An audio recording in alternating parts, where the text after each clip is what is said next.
давам думата по реда на представянето ви на професор Костов. Благодаря за поканата на Филипс. Благодаря и на теб за хубавите думи. Първо искам да подчертая, че когато разбрахме, че ти ще си водиш, виждате какво направихме с професор Попов. Стегнахме се, даже мисля, че той... Си глътна корема, така ли? Не, напротив. Днеска сложихме най-доброто, което имаме, да се излагаме. Така. Второ, искам, така, ако ми позволиш, баба ми и дядо ми са ми учили да давам думата на по-възрастните от мен, така че аз ще предложа на професор Попов, който е значително по-възрастен от мен, да каже първите някои думи, защото не знам до година, нали, дали все още сме двамата тук, той може да отлети за някъде към чужбина, защото той много често. Така, той, между другото, искам да подчертая сериозно, това е един от нашите международни експерти, изключително уважаван лекар в чужбина. Затова е мой приятел. Аз обичам да се обграждам с по-умни от мен хора. Така че, и тъй като темата, както виждам, касае преди всичко и въпросът, който беше зададен, по-скоро насочва към алергии, големи деца, мисля, че той може да говори по-компетентно, защото аз като работиш с по-възрастни, ще кажа сигурно по-страшни неща. Така, че... Аз само да уточня, че проблемите сред децата, за нас рисковите фактори на нас работещите хора, за мен е важно и децата ми да са здрави, но и възрастните хора, за които се грижи. В смисъл, ние активните в нашата възраст имаме грижата и за възрастните си роднини, които също страдат. Ето, например, на мен ще ми е любопитно да ми кажете, има ли нещо общо с саркоидозата, с която се сблъсках наскоро, с въздуха, който дишаме. Вие може би не сте чували за това, но да имаме време. Така че... Аз ще говоря за саркоидозата, предлагам Тошко Попов да каже някакви думи. Нека в крайна сметка да му дадем това на него. Коректният експеримент щеше да изисква да не казваш кой е по-възрастен, а да направим една анкета. Приятно ми е, че съм поканен на едно нещо, което считам за част от моята компетенция. И то го считам не защото съм прочел нещо някъде в интернет, а защото ние имаме няколко големи проекта, които са свързани с чистотата на въздуха. Това е един проблем, който много сериозно се приема от Европейската комисия. Една от нейните дирекции, DG Sanco, е всъщност фокусирана върху този проблем. Имаше един голям проект, който се нарича Healthland. Там основно участваха инженери, които замерват различните параметри на идеалното жилище с цел да се установи кое е най-важно за едно идеално жилище. Може би трябва да тръгнем от там, че 80% от времето ние прекарваме на затворено в къщи, най-често в домашна среда, разбира се и в офис, там където работим, но пък важната част от денонощието, когато е тъмно и когато си почиваме, ние дишаме постоянно някакъв въздух, който се върти вътре в хабитата ни и който съдържа нещата, които могат да ни увредят. И по тая причина е много важно вътрешната среда да бъде добре санирана. Има строги критерии за това как се прави оценка на вътрешната среда и как се прави оценка на въздуха в вътрешната среда. То включва вентилация. Какви са параметрите на вентилацията, каква е системата на вентилацията, включва температура на въздуха, включват влажност на въздуха и оттам нататък пък почват вече специализираните до голяма степен алергологични обследвания, които търсят запрашеността да видят в какъв за конкретното жилище, как изглежда, търсят да видят има ли влага и плесени. Всъщност под влага аз разбирам именно плесене, просто термина и на български, пък и там откъдето сме го превели е именно влага, но тя предполага тези черни кафяви ивици по местата, където има кондензирана влага, където всъщност се развиват плесените и гъбите и където се продуцират тези спори, които по-нататъка могат да ни увредят, могат да влязат в взаимоотношение с лигавица, на нос, на долни дихателни пътища. Тук имаме и едно друго важно обстоятелство. Кое е най-опасното за нас, когато дишаме различните компоненти на въздуха? Въздуха, който дишаме, има някъде около 3500 различни компонента, които ние можем да хванем с различни методи. Има, разбира се, основните газови съставки на атмосферата, тях нека да не ги броим, но отделно, когато издишваме, ние увличаме, по-точно се увличат от струята въздух, която излиза през дробовете ни, най-различни газообразни или не толкова съставки, микрокапчици, които се отделят заедно с въздуха и които съдържат различни, както ги наричаме, медиатори. Това са биологично активни вещества, молекули, които имат някакво физиологично или пък патологично действие. От тази гледна точка ние се стремим да намерим тези показатели, които ще ни кажат доколко даден човек може именно по издишания въздух да се познае дали има някаква патология или не. Но да се върнем на профилактиката и да се върнем на чистотата на въздуха. Вярно, че една част от времето ние прекарваме навънка и каквото и да правим, ние сме изложени на нещо, което вдишваме и което не винаги е нещото, което ни трябва. Хората, знаете, в далечният изток традиционно вече вървят по улиците с маски, които имат определен обаче капацитет на това да спират различните частици, които влизат в дихателните пътища. Важното е кои трябва да бъдат спрени, кои са най-опасните частици. Има измервания, които показват, че ако е много голяма частицата, тя не е толкова страшна, защото полеква някъде по горните дихателни пътища и бива по някакъв начин изкарана от организма не през белите дробове, а през било с люнка, било с там по стомашно-чревния тракт, като се мине по обичайния път. Има и много малки частици, които са от порядъка на под микрон, които влизат и излизат. И има вече една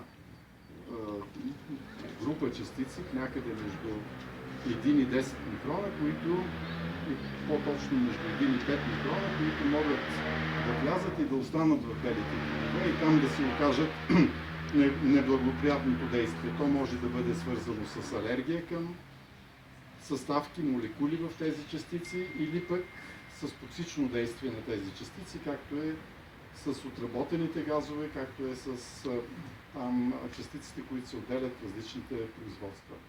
Тези частици, които са с среден диаметър някъде около 2,5 микрона, са доказани като най-вредните частици, които ние можем да вдишаме и които имат ранни и късни, най-вече късни последствия. Междувременно, някои хора директно си извършват ритуални самоубийства, като пушат. И те по този начин успяват да натварят дробовете си с максимално количество най-различни частици. Да не говорим, че над 400 компонента в тютюневия дим могат да направят вече бела в течение на времето. Но все пак тютюневия дим е личен избор. Тези частици, за които вие говорите, така ли, че сме принудени да ги дишаме. Да попитаме нашия колега от Филипс, дали предлага с този уред да можем да пушим спокойно вкъщи. Както Ирина каза, то пушенето си е въпрос на личен избор, а Филипс по-скоро цели да може да изчисти въздуха от външните замърсители. Тоест от фини прахови частици, от коли, от трафик, от строителни работи, както и всички алергени, които са в препарати, в различните изкуствени материали, които използват за дома. Малко по-различен отговор очаквах. Очаквах, че ние можем да направим идеалната среда, а вие не трябва да я замърсявате с личния си избор. Горе-долу така трябва да звучат нещата. Трябва буквално като потребител да отговоря на въпроса за Филипс. Филипс наистина пречиства въздуха и от тютюневия дим. Тоест, ако от някъде отвън някой пуши на терасата и в стаята влезе, тъй като ние сме непушачи и се усеща, веднага се светва червения датчик и се неутрализира за кратко време, така че върши тази работа, но нас ни интересува какво да правим, ако нямаме такъв уред като превенция и като изобщо препоръки, съвети, профилактика. Ами, всъщност, превенция без уреда, всеки си прави както се знае и както може в домашни условия. Много зависи от мястото, където се развива действието, защото на най-неочаквани места можем да имаме проблем. Там, където е урбанистична средата, което значи да е градска средата, има най-много частици, свързани с трафика, като най-доказано вредните от тях са те микрочастици, отделящи се от двигателите с вътрешно горение и по-специално са от дизеловите двигатели. Отделно, че в градската среда има едно взаимодействие между нормално намиращи се частици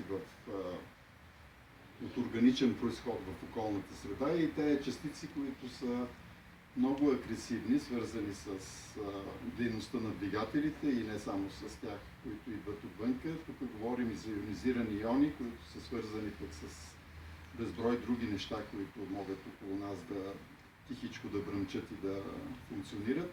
Така че хубаво е, когато се съобрази вътрешната среда с това, което е отвънка и това, което може да влезе отвънка, да се прецени, трябва ли да се спи на отворен прозорец, примерно, трябва ли да има и да се инвестира в един такъв уред, който да може да осигури. Да, понякога външния въздух се оказва, между другото, в пъти по-мръсен от колкото. Това е Искам да ви идеята. попитам от алергените, които Филипс може да пречиства, вие кой бихте споменал статистически като най-опасен, особено за малки деца? От тези химикали, влага, плесен, Значи всичките първо би трябвало животни. да бъдат изключени по някакъв начин, да бъдат сведени до минимум, защото тук ние не можем да постигнем стерилност и не трябва и да се стремим.